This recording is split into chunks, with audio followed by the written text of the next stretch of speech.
dos estudos da eletricidade e do magnetismo, com a criação do eletromagnetismo, ocorreu em 1820, quando Ørsted descobriu que a corrente elétrica, ao passar por um condutor, também provocava efeitos magnéticos.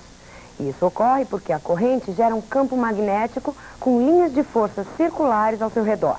Desse modo, uma pequena espira de fio, percorrida por uma corrente elétrica, se transforma num eletroímã e se comporta como um ímã permanente.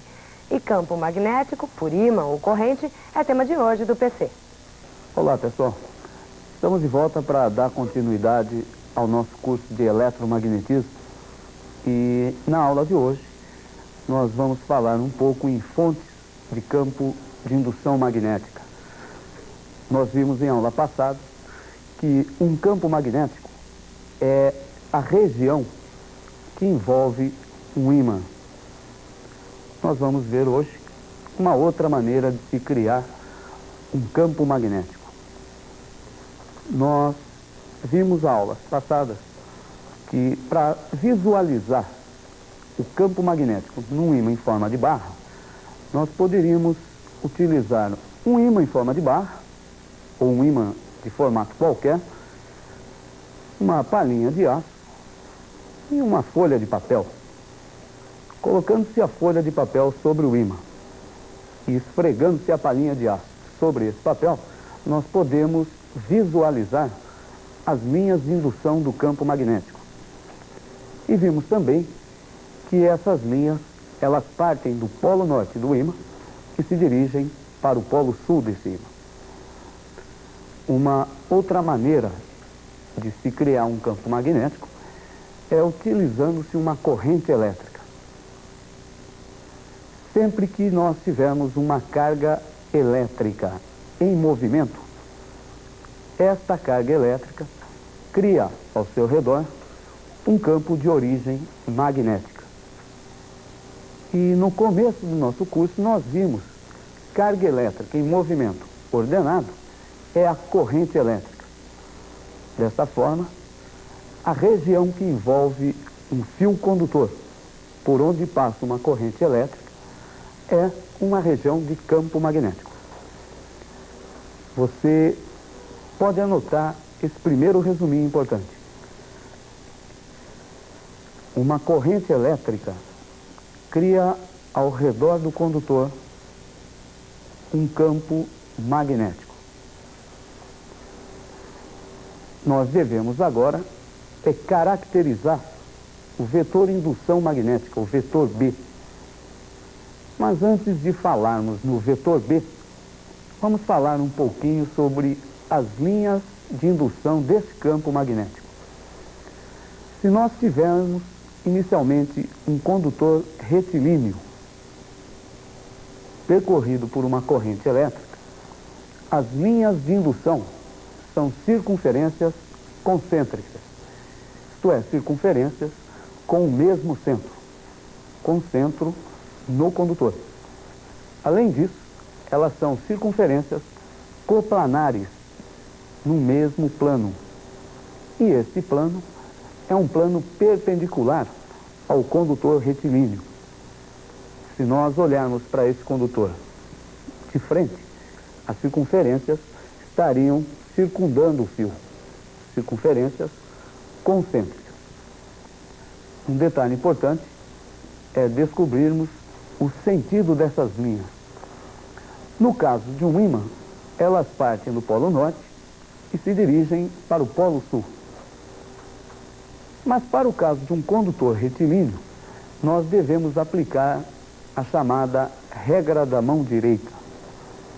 É uma regra bem simples de ser utilizada, muito mais simples do que a regra da mão esquerda que nós vimos em aulas passadas. Você deve se lembrar que para a regra da mão esquerda, nós devemos colocar os 3 dedos da mão esquerda dessa maneira. O polegar representa a força, o dedo indicador representa o campo de indução magnética B e o dedo médio representa a velocidade da carga ou a corrente que passa no condutor. Para a regra da mão direita, a coisa é bem mais simples. Ela diz apenas que nós devemos segurar o condutor de forma a que o polegar fique no mesmo sentido da corrente I. Os dedos restantes da mão vão nos indicar o sentido das linhas de indução que circundam esse fio. Você deve estar achando difícil visualizar isso. Nós temos uma figura que vai facilitar um pouco. Nessa figura, nós temos um fio condutor retilíneo, disposto verticalmente e percorrido por uma corrente I de baixo para cima. Observe que as linhas de indução do campo magnético são circunferências concêntricas ao fio e dispostas num plano perpendicular ao condutor.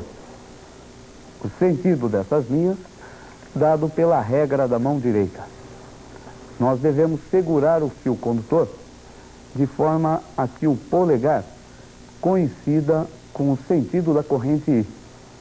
Os outros dedos da mão vão nos indicar o sentido das linhas. Sentido esse que coincide com o sentido do vetor B. Lembre-se que o vetor B é sempre tangente às linhas e de mesmo sentido que elas.